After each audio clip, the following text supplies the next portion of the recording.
Olá, boa noite, seja muito bem-vindo. Estamos ao vivo aqui por TV, já TV de Veja.com, há 13 dias do grande momento das eleições, o momento em que o eleitor vai às urnas. E hoje a presidente candidata Dilma Rousseff começou a semana concedendo uma entrevista ao Bom Dia Brasil, uma entrevista daquelas. E para comentar o finalzinho da corrida eleitoral, a entrevista da presidente candidata, o posicionamento de Marina Silva, candidata do PSB, e também a tentativa de Aécio Neves, que é do PSDB, de dar um estirão nesta reta final, está aqui Reinaldo Azevedo, é o dia dele. Tudo bem, Reinaldo? Boa noite, Joyce, boa noite, telespectadores. Eu vi que você gostou muito da entrevista da presidente candidata, você fez um post, inclusive, lá no seu blog, você pode dar uma espiadinha aí no blog do Reinaldo Azevedo, em que você disse que há uma confusão geral de ideias. Você sabe o que me chamou a atenção? A irritação da candidata do PT, e aqui eu vou tratar como candidata, porque Dilma Rousseff está na função de candidata, ao falar de temas como a economia, por exemplo. Teve um embate ali com a Miriam Leitão,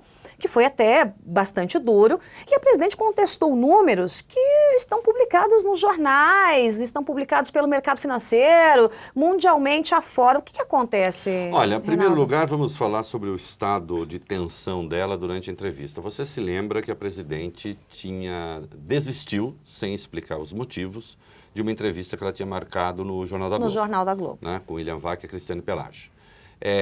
Simplesmente, num ato que me parece um pouco mal criado, não compareceu. Mas foi a melhor não entrevista de todas, né? Porque as isso. perguntas foram feitas no ar. Foram feitas no ar, o que é correto. Claro. Porque, afinal de contas, os outros candidatos, se os outros candidatos vão ser submetidos a perguntas que também não são exatamente favoráveis, porque a função do jornalismo não é ficar fazendo assessoria de imprensa, nada mais justo do que botar as perguntas no ar. Né? E a presidente não foi, acho que apostando que isso não teria nenhuma repercussão. E teve, a repercussão é sempre negativa. Esse negócio de não compareço, porque acho que não preciso prestar satisfações, é ruim. E, então, compareceu à entrevista do Bom Dia Brasil. E que foi como tem sido as entrevistas que a Globo tem feito. São perguntas importantes, que dizem respeito, sim, à trajetória dos candidatos, e são explicações que eles têm de dar. Não adianta. Mas já falei não sei quando. Não falou não sei quando, mas se pergunta de novo, muito provavelmente não está claro o bastante. Né? Então, a presidente estava tensa porque visivelmente contrariada. Ela não queria estar ali. E ela tinha de estar. Teve uma hora que ela falou assim, assim fica difícil. Assim fica difícil, minha Ao querida. Você contesta, minha querida. Tem o famoso minha querida, né? Esse negócio de minha querida, às vezes quer dizer um filho da mãe, né? Ou seu filho da mãe, né? Não é minha Dá querida. para você calar a boca, que eu quero falar mais ou menos isso, né? Exato. A presidente nunca teve facilidade de se expressar. A verdade é essa. Existe por metáfora, existe uma paralaxe ali entre o pensamento e a expressão importante, mas ela se expressa muito mal, a gramática dela é muito confusa, as frases são todas truncadas, ela é uma useira de anacolutos, de termos que ficam soltos na expressão, sem função, ninguém sabe para quê, e não foi diferente dessa vez. E especialmente quando você está na defensiva e não tem muito o que dizer. Né? Que é o caso da economia. Que é o caso da economia. Então, veja, você tem um quadro econômico, hoje, aliás, ela deu uma entrevista num dia especialmente perverso, né? Segunda-feira saiu o Boletim Focus. Né? O Boletim Focus, para quem não sabe, é um boletim editado pelo Banco Central. O Banco Central ouve um grupo de economistas e pergunta o que os economistas acham que vai acontecer. Né? E eles preveem a inflação deste ano, o crescimento deste ano, a taxa de juros deste ano, inflação, taxa de juros e crescimento do ano seguinte. O Boletim Focus, né? O Boletim Focus o crescimento reviu, O e a inflação O. O Boletim Focus reviu o crescimento para 0,3%, baixou a previsão pelo 17º mês consecutivo, pela 17ª semana consecutiva. Então, 0,3% de crescimento, Selic este ano em 11%, que é enorme, né? E a inflação em 6,29% ali perto da meta. Para o ano que vem, crescimento de 1,01%. Inflação de 6,28% e Selic de 11,25%. Então, juros estratosféricos, crescimento não é medíocre, porque medíocre quer dizer médio, não é medíocre, crescimento pífio e inflação alta. Acabou, quer dizer, o quadro está aí, é a pior combinação possível. O que a presidente tem a dizer? Ela rigorosamente não tem a dizer nada. E aí se atrapalhou toda na resposta, tentando atribuir a conjuntura internacional. Curiosamente, a conjuntura internacional também existe para outros, existe para os outros países do BRIC, todos eles situação melhor do que o Brasil. Existe para os outros países da América Latina, todos eles, exceção feita a Venezuela e a Argentina, melhores do que o Brasil. Então, como é que faz? E aí, ao tratar dos juros nos Estados Unidos e do crescimento dos Estados Unidos, aí ela me solta lá batatada afirmando que há deflação nos Estados Unidos. A deflação, para quem não sabe, é uma queda generalizada de preços, né? O que também não é bom, porque indica que as pessoas não estão comprando e que a economia pode estar entrando ali num ritmo perigoso, de baixo crescimento, de baixa expansão. Não há deflação nos Estados Unidos. Há uma inflação na casa dos 2%, que está dentro da meta deles, né? E os Estados Unidos crescendo mais que o Brasil, agora, com uma economia que tem o tamanho que estratégia tem. ou é só desinformação? Porque não é possível uma É coisa atrapalhação, é um pouco de desinformação, é um pouco de atrapalhação. E é típico de quem está um pouco acuado. Um pouco não, está bastante acuada pelos fatos. Ela não tem o... A Dilma tem uma situação muito difícil que consiste no seguinte. Ela está no poder. Ela detém os instrumentos do poder. Portanto, se há algo que o poder possa fazer, né? Poder e possa, né? Se há algo possível, que faça. O problema é que fazer como? Nós temos a situação inédita de ter, pela primeira vez na história, um ex-ministro da Fazenda no cargo. E um Banco Central fragilizado. Isso nunca aconteceu. Né? Porque quando ela diz que o Banco Central não se manda... Um Banco Central que também ali fragilizado. Há coisas que ela até tentou dizer. Eu sempre lamento, porque o debate anda tão burro, tão pobre, tão tomado por terrorismo e essa coisa toda. Então ela disse uma coisa que é correta e que acabou passando no meio das incorreções todas. O Fed, o Banco Central americano, de fato, é diferente do nosso Banco Central. O nosso Banco Central é apenas uma autoridade monetária. O Fed americano, ele é, na prática, uma espécie de ministro da Fazenda. Por quê? O Fed tem de ver crescimento, tem de ver emprego e tem de ver inflação. Então, quando ele arbitra a taxa de juros, ele arbitra de olho nessas coisas todas. O nosso Banco Central, ele vê basicamente basicamente questão monetária. Essa restrição faz sentido? É correta essa avaliação dela? É correta. Só que isso quer dizer o quê? Aí você perde a noção de conjunto. Como ela não tem conjunto, então, muito bem, ela quis dizer isto para afirmar o seguinte, olha, então não pode haver uma independência absoluta de tudo com um Banco Central que só cuidasse de taxa de juros. Bom, se num dado momento, então, o Banco Central enlouquecesse por alguma razão e resolvesse dar um choque de juros que quebrasse o país, eu estou falando por hipótese, bom, ele é autônomo, ele faz o que quer. Não, ele tem de fazer isso vis-à-vis dois outros indicadores, crescimento e emprego, no caso dos Estados Unidos. Então, bom, se for o caso, que se refaça o debate, então, da função do Banco Central no Brasil. Eu não tenho nada contra que o Banco Central no Brasil, então, pense também inflação, crescimento e juro. Que pense esse trio, não é? E que tenha autonomia. Mas aí o debate fica obscuro, aí fica uma grande confusão, aí ela não sabe nada, aí ela se atrapalhou mais adiante, foi falar de PNAD e disse, não, porque o PNAD não vê desemprego, vê, então ela também não sabe. E também ela tentou minimizar o erro crasso, mais um PNAD. Na verdade, assim, isso um erro que até agora agora não engoli a revisão. A gente não pode dizer que houve uma ingerência, né, ou uma interferência, mas que parece cá entre nós, olha, porque foi uma correção boa para o governo. Foi. E uma exposição do IBGE, que só dá para voltar a confiar no IBGE se houver uma auditoria externa, porque quem que vai confiar? E foi uma correção boa para o governo e foi verossímil, porque 2 ou 3 coisinhas eles pioraram. Então, a questão do trabalho infantil deu uma pioradinha, uma outra coisa lá deu uma pioradinha, acho que mercado de trabalho, mas melhoraram substancialmente em relação ao que estava. Tem que abrir as contas do IBGE. O que me incomoda nessa história do IBGE é o seguinte, coçar o olho na frente do vídeo é o que se chama excesso de descontração. Você pode. Veja só, o que me incomoda nessa história do IBGE é o seguinte, para quem conhece como funciona, eles fazem um longo trabalho de coleta de dados, depois há um longo trabalho de checagem, Há um trabalho de, como eu vou chamar, de contra-checagem, quer dizer, uma espécie de prova dos noves, para ver se os dados são coincidentes. Então você tem ali um encontro de números para ver se tudo se forma um todo harmônico. Aí você faz isso durante meses a fio, e em menos de 24 horas se descobre um erro dessa dimensão. Estranho é... Né? E aí o mordomo que vai pagar a conta, que né? medida, Porque não se falou na ministra isso. Miriam Belchior, a não ser aqui em Veja. Mas ali, veja, de qualquer modo, a ministra Miriam Belchior, veja só, se há um erro mesmo do IBGE, a Miriam não pode responder por isso, porque aí seria responsabilização objetiva, né? Porque está subordinado ao planejamento, porque o IBGE, até onde se sabe, o IBGE tem autonomia para fazer seu trabalho. Até onde A questão é saber, não tem mais autonomia? Uhum. E, portanto, o erro é aquele mesmo? De qualquer modo, você tem aí uma degeneração de uma instituição que já foi muito respeitada. Né? Ainda nessa entrevista...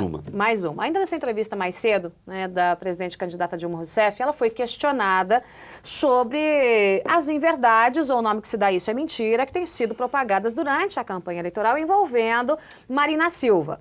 E Dilma voltou a dizer o seguinte, olha, eu estou dizendo aquilo que está no programa de governo da Marina, como se Marina estivesse dizendo o seguinte, eu vou acabar com o Bolsa Família, eu vou espalhar fome pelo Brasil, eu vou tirar o livro da mão da criança, eu vou tirar o suco da mão da tiazinha em casa, o feijão vai sumir do prato das pessoas. Quer dizer, é uma tática de repetição das inverdades ou das mentiras para que aquilo cole na cabeça do eleitor? É uma tática, sim, claro. Primeiro é uma campanha francamente terrorista e burra, né, que emburrece o debate político. Eu mesmo disse aqui, se vocês pegarem o primeiro programa de que eu participei, que sim, a Marina tem que dar explicações. Ela disse que quer diminuir o peso dos bancos públicos nos investimentos. Diminuir o peso quer dizer diminuir o peso relativo, não quer dizer diminuir o valor. Então, veja, o que o PT faz? Por que me irrita isso, em particular? Porque, por exemplo, se hoje eu tenho os bancos públicos, digamos, não estou dizendo que sejam números exatos, estou dando um exemplo. Se hoje eu tenho os bancos públicos financiando 60% do investimento e os bancos privados financiando 40%, se os bancos públicos aumentarem substancialmente o seu investimento, o seu financiamento do investimento, sem que o banco público aumente, diminui, é uma questão matemática, diminui a participação relativa dos bancos públicos, certo? Porque você aumenta o todo, mantém constante a participação do banco público, como aliás eu acho desejável, e você diminui a participação do banco público. Diminuir, portanto, a participação do banco público não quer dizer diminuir o financiamento dos bancos públicos. Quando o PT faz isso, o PT emburrece o debate, porque é uma mentira, porque não foi isso que a outra disse, né? Mas se acabar com o pré-sal, vai tirar 1,3 trilhão da educação. Primeiro, quem disse que quer acabar com o pré-sal? Uma coisa é você dizer, olha, vocês soltaram um programa de 200 páginas e trataram do pré-sal em 3 linhas. Eu acho razoável você cobrar isso. Não vejo nada demais em cobrar isso. Escuta, o que vocês querem para o pré-sal? Vamos debater aqui. Nós queremos isso, isso, isso. Vocês querem o quê? E aí deixa... Agora, atribuir ao outro a intenção de acabar com o pré-sal, e que, portanto, isso implicará uma perda de 1,3 trilhão da educação, não é? E que sem esse dinheiro da educação, então, o país vai à bancarrota. Colapso. Olha, e aí se você vai de colapso em colapso, a gente chega à volta do canibalismo. Quer dizer, tudo isso é vigarista do ponto de vista político, do ponto de vista intelectual, do ponto de vista moral. Isso é detestável, porque em vez de fazer o debate, você faz o não debate, você faz só um trabalho de desqualificação do outro. Mas isso não é diferente do que eles vinham fazendo e fizeram vida fora com todo mundo. Eles transformaram... É uma máquina de destruir reputações, é isso, né? Eles transformaram o governo do Fernando Henrique em herança maldita, calcule. Né? o governo que fez o Plano Real, qualquer que fosse o desdobramento depois, poderia ter sido muito pior do que esse, não poderia ser herança maldita.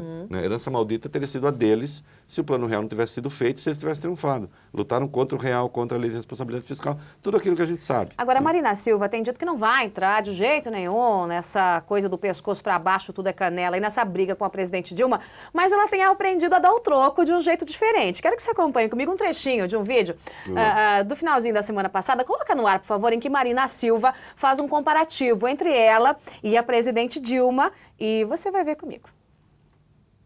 Contra o Carapanã. E já sabe quem é o Carapanã? Sou eu. Quem é o Mangangá?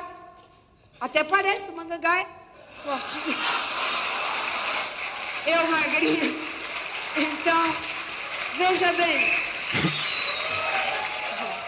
Foi malvadinha aí a Marina Silva sugerindo que a presidente Dilma está fora ali do peso. O Carapanã é uma mosquinha magrinha, né? O Mangangá já é uma vespona, assim, parruda. Aqui no meu interior a gente chama de mangangaba. Malvadinha, Reinaldo, malvadinha. Malvadinha, tá ficando malvadinha. Ainda tem uma dose aí de bom humor, que até acho, eu até prefiro. Você quer saber? Eu prefiro essa Marina fazendo graça. Aliás, eu acho que falta um pouco de graça Tá sem graça a campanha, né? Na campanha, porque assim, o mais bem-humorado ali, o mais de bem com a vida é o Aécio, né? As duas têm uma coisa meio assim, a Marina tem meio uma coisa de Miss que não ri, né? E a Dilma vive meio furiosa, né? Então, assim, ela é muito engraçada às vezes, mas ela não sabe, é involuntária a graça dela, né? Então, eu até prefiro essa Marina do que aquela com aquele ar beato de que está recebendo o download do divino, assim. Eu não gosto quando ela faz aquela cara do download do divino, assim, parece que está baixando um arquivo, né? Confidencial, sai lá, né, sei lá de onde. Então, prefiro ela fazendo esse tipo de graça. A malvadeza de leve. A malvadeza leve. Coisa de menina, Isso é próprio da política. Veja, isto faz parte da política. É porque tá chata a campanha, não tá, Reinaldo? O que não faz parte... Essa pancadaria, essa coisa... Quer dizer, não tem bom humor na nossa campanha? Não tem. O que não deveria fazer parte, aí sim, é a mentira. Sim. A coisa sórdida. Mas isso tinha que ter punição séria, né? Punição da justiça eleitoral, só que na justiça também é aquela coisa que se arrasta. Olha, veja, eu não sei. Aí talvez a gente divirja um pouco. Veja só. Divergir é bom. Divergir é bom. Né? Deixa eu dizer uma coisa. Talvez com a legislação brasileira que tem horário eleitoral obrigatório. Aí sim, você tem razão. Né? Como tem horário eleitoral obrigatório, como o horário é do Estado, então... E de gratuito não tem nada? E de gratuito não tem nada. Então você pode ir lá pegar o horário do Estado, financiado pela população, e mentir, dar um bom debate, você tem razão. Eu, evidentemente, sou favorável a um outro modelo, que é o modelo americano. Primeiro, não tem horário eleitoral gratuito. Acabou. Ia ser uma alegria, hein? Acabou. 2, os grupos formados em defesa de candidatos compram o horário da TV. E olha, como diz você, do pescoço para baixo tudo é canela às vezes. Mas o eleitorado cuida disso. Quando o eleitorado acha que o outro exagera na baixaria, o cara acaba sendo punido de algum jeito pelo eleitorado. E aí você tem uma guerra, o outro vai, fala, o outro vem, diz não é. Bom, tentaram o negócio lá do Obama, nem americano ele não nasceu nos Estados Unidos. Não funcionou. Não sei o que não funcionou. Então, é muito dura a campanha. A campanha pode ser muito dura. O que eu acho lamentável é a gente ter esse horário eleitoral em lei. E tão desproporcional. Acaba sendo desproporcional, porque algum critério tem de ter. Né? Você não pode dar igualmente o horário eleitoral. Você não pode ter aquele sujeito cujo nome não direi, para depois eu não pedir direito de resposta, com aquela carinha, com aquele bigodinho, com aquelas ideias estúpidas que estão dentro daquela cabecinha. Você não pode ter, e não é tão inha, você não pode ter esse sujeito com o mesmo tempo da Dilma, do Aécio e da Marina, porque ele efetivamente não representa ninguém. E muitas dessas candidaturas também, a gente sabe, são laranjas. Uma laranja algum critério há de haver. Acaba sendo o critério da eleição. Só que o critério da eleição perpetua o passado, ele não tem a ver com o presente. Ele tenta perpetuar o passado com base no que houve, não no que há. Então, o melhor caminho qual é? Acaba com o horário eleitoral gratuito. Acaba. Nosso tempo está quase acabando, mas eu quero falar com você sobre reportagem de Veja desse fim de semana. Para você que não viu, eu vou tentar mostrar para você aqui a revista A Arte de Roubar os Pobres. Dá tempo ainda de você ler essa reportagem e vale a pena. Esta reportagem é sensacional, porque mostra como é que funciona um esquema para tirar, aí sim, da boca do pobre e deixá-lo mais pobre, né? Para fazer um curral eleitoral com base em dinheiro público que é roubado, e a palavra é roubado, por ONGs, e esse dinheiro chega no bolso de nomes públicos. E esse escândalo aconteceu na Bahia. Já uma investigação te surpreendeu de alguma forma? Não, ou absolutamente não. O modus não. operandi, como se diz na polícia? Não, absolutamente não. O modus operandi é o modus operandi petista. Então, basicamente, leiam a reportagem, mas para quem não sabe, é o seguinte. Existe uma ONG na Bahia chamada Instituto Brasil, foi criada em 2004, para, supostamente, intermediar a construção de casas para os pobres. Pega dinheiro federal, contrata lá os serviços de uma empreiteira e constrói casas para pobres. Um pouco antes da eleição, eles chegam lá e dizem, olha, só que para o dinheiro chegar, você tem que botar no nosso candidato, para que o processo não seja interrompido, e aí tudo vai chegar então você aqui transforma no seu terreno, e você vai ter uma casinha, pelo menos com água e luz e o mínimo de higiene. Então, há duas perversões aí. A primeira é essa que a Joyce está dizendo. Então, olha, você para ter sua casa, você tem que votar no candidato X. No caso, candidatos do PT. E há uma segunda. Eles pegavam para fazer 1.000 e tantas casas, faziam metade, ou sei lá quanto. E o resto embolsado. E pegavam dinheiro. Então, só num convênio de 17,9 milhões, foram desviados comprovadamente 6 milhões. E agora, a moça que cuidava disso, como é que é o nome dela mesmo? Sally, né? Dalva Selle. Dalva Selle. A Dalva Selle, que era presidente da ONG, ela disse, sim, eu cuidei, presidi a ONG por 6 anos e desviei, sim, dinheiro para os petistas. Ela fala, inclusive, do governador Jacques Wagner, segundo ela, dizendo 50 o seguinte, milhões. Que ele era responsável por conseguir notas frias que camuflavam o caixa 2 do Não Instituto. exatamente ele diretamente, mas uma Atual secretária diretoria-geral dele. da secretaria dele. Uma secretária dele, e aí cabe a pergunta, evidentemente, se tem uma secretária dele que arruma as notas frias, como é que ele não saberia? E o Afonso Florencio, hein? Ex-ministro do Desenvolvimento Agrário, ela fala que levava sacolas de 20 a 50 mil com frequência até ele. Quer dizer, dinheiro vivo. O Pellegrino, que é o deputado federal da Bahia, está envolvido, segundo ela. O presidente da Embratur, o Vicente José de Lima Neto, né? Já deu formação de quadrilha aí, né? Nelson São mais Pellegrino, de 3 o Rui Costa, que é o Rui Costa, que é o atual candidato do PT ao governo da Bahia, também receberia. E veja, o que eu acho impressionante nessa senhora é que ela está admitindo crimes. E ela não tem delação premiada, não tem nada. Ela está dizendo, sim, pratiquei crimes. Ela não está tirando o corpo fora, não. Ela só está dizendo o seguinte, eu não quero cair sozinha. Né? Esse esquema de ONGs, olha, isso foi desde o surgimento... Aliás, o Ministério Público montou uma força-tarefa para investigar esse caixa 2. Por incrível que pareça, 20 anos já, quando começou essa bagunça de ONGs, eu disse, há um problema no Brasil.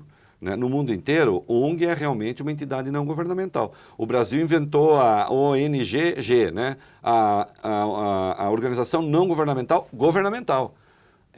Não faz o menor sentido uma ONG ser intermediária entre o poder público e a população. Você chamou de casa de horrores, né, do PT na Bahia. É uma casa de horrores do PT na Bahia. A ONG, de... o único sentido da ONG é o seguinte, ela se organiza, consegue dinheiro na sociedade, então vai falar com os empresários, colha doações, fale com voluntários, mobilize, faça mutirões. Isso é ONG. ONG que pega dinheiro público para servir a população...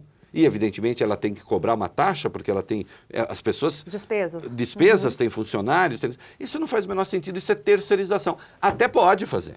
Só que terceirização está submetida a outros controles. Terceirização, por exemplo... tem que ser um jogo limpo daí, né? Não, e tem de ter licitação. Tem de ter licitação. Então, se eu vou contratar numa empresa para gerenciar, não tenho nada contra, um determinado programa... eu tenho de fazer uma licitação e ver quem oferece o meu trabalho. As ONGs acabaram sendo uma forma de terceirização, dispensando licitação. Aí acontece o quê? Os partidos criam as suas próprias ONGs, as ONGs viram instrumentos do partido e viram uma forma de se apropriar do dinheiro público descarado. A gente tem isso agora. Lembrem-se das ONGs ligadas ao esporte no Ministério do Esporte do PCdoB. Ah, é um privilégio só do PT? Não. Agora, o PT consegue fazer isso com mais competência e desenvoltura do que os outros, porque, afinal de contas, é o maior partido do país e é o partido que, de algum modo, nasceu junto com o surgimento das ONGs no Brasil. Nosso tempo já acabou, mas eu quero uma avaliação. Que pena. A gente tem que fazer um programa aqui de 2 horas. Eu quero uma avaliação geral aí desses últimos 13 dias de campanha. O que se espera, Reinaldo? E o Aécio, nessa corrida eleitoral? Que ele vai se dedicar a Minas e a São Paulo. Isso é fato. Por quê? Porque ele acha que, olha, se dedicar ao Nordeste, onde ele tem um índice pífio nas pesquisas, seria perder tempo, de fato é. Então ele vai se dedicar aos 2 maiores colégios eleitorais. Minas, quer dizer, em casa, né, vai fazer o dever de casa, e vai se dedicar a São Paulo. Aécio, na sua avaliação, está no caminho certo? Quer dizer, tentando dar esse estirão aí no final? O que a gente pode esperar nos próximos 13 dias? Eu acho que ele está no caminho possível. O único possível. E, portanto, acaba sendo o caminho certo. Né? É o que temos. Exatamente. Quando você só tem um caminho, é o caminho certo. Ele pode ser tão certo quanto errado, mas é o único. Agora, o PT prefere um segundo turno com o PSDB. Tem dado essas... Eu acho que o PT pode preferir, mas isso tudo, esse negócio de preferir é sempre Veja, qual é a lógica interna dessa preferência? A lógica interna dessa preferência, você conversa com petistas, e por incrível que pareça, eu converso, só que os petistas que conversam comigo não contam para ninguém. Né? Um dia ele vai nos contar aqui quem são esses petistas. Qual é a lógica interna dessa preferência? Na verdade, 2. Né? Tem 2 elementos. Primeiro, que eles julgam saber combater o PSDB. Eles acham que com o PSDB é mais fácil fazer aquela guerrinha que eles sabem fazer muito bem, vigarista, mentirosa, salafrária, dos ricos contra os pobres. Eles foram treinados para isso, da né, elite historicamente, contra o povo, não é exatamente. isso? É um treininho, então, né? eles sabem. Com a Marina fica mais difícil. Com a Marina daí... fica mais difícil fazer esse embate. Esse chororô, né? Há uma segunda questão. Eles acham que, disputando com o Aécio, parte do eleitorado da Marina, que é de esquerda, vai migrar para o PT. Ainda que não saiba que mas acaba indo para Dilma, não vai para o Aécio. Vai se converter ao PT. Né? Já ao contrário, se a Marina for a candidata, eles acham, e é verdade, que a esmagadora maioria do eleitorado do Aécio vai para a Marina porque vota contra a Dilma. É isso. Né? Então, são esses 2 elementos que eles acham que facilita. Agora, nunca se sabe também. Né? Você sabe que o governador de São Paulo, candidato à reeleição, hoje usou uma frase interessante numa conversa aqui comigo, dizendo o seguinte: eleição também é destino. Nunca se sabe. Eleição também é destino, claro que é. Agora, claro, você tem os fatores aí que estão postos, né? Eu acho que o Aécio... Eu acho que Minas faz bem ele insistir em Minas, porque Minas está faltando. Questão de honra, né? Minas está faltando ao Aécio. Hoje, tudo mais constante, ele perderia a eleição presidencial em Minas, a Dilma está na frente, né? E ele está empatado com a Marina. E, se não mudar... Perde o governo. Perde o governo. O PSDB perde o governo do Estado lá. O que é um pouco vexaminoso, indica uma escolha errada feita. Eu acho que estava errada desde o começo, apontei isso. Nada contra o Pimenta da Veiga em si, mas não era uma boa escolha, né, eleitoralmente falando. Então, ele tem que se concentrar. São Paulo é o maior eleitorado do país e a Marina lidera com boa vantagem em São Paulo. Então, ele tem que tentar tirar os votos. Eu só acho que é preciso, e até agora eu acho que ele está indo bem, não confundir a natureza da crítica que ele está fazendo com a natureza da crítica que o PT está fazendo. O PT está fazendo terrorismo, não está fazendo crítica.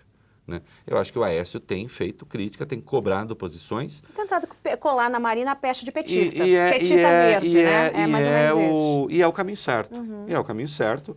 Acho que tem que cobrar mesmo. É do jogo, né? Vamos ver o que dizem as próximas pesquisas. Nosso tempo acabou. Ah, que pena. Nosso tempo acabou já faz tempo. Muito obrigada pela companhia de todos. Você acompanha aqui por TV, já TV de Veja.com, todos os dias, a análise do dia a dia da corrida eleitoral com os nossos colunistas, os colunistas de Veja. Segunda-feira sempre é dia de Reinaldo Azevedo no Aqui Entre Nós. Muito obrigada. Obrigado, eu espero você na próxima segunda. Estarei e quem sabe aqui antes aqui durante a semana. Vamos ver. Até a próxima. Tchau.